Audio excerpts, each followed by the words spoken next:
panahon ng kamusmusan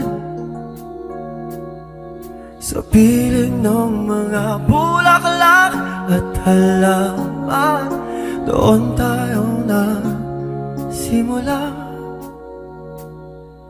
mangarap at tumula.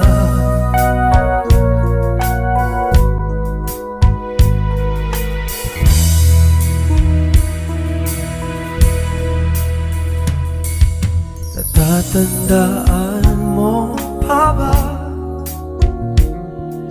Inugit kong puso sa puno mangga, at ang inalay ko gumamela,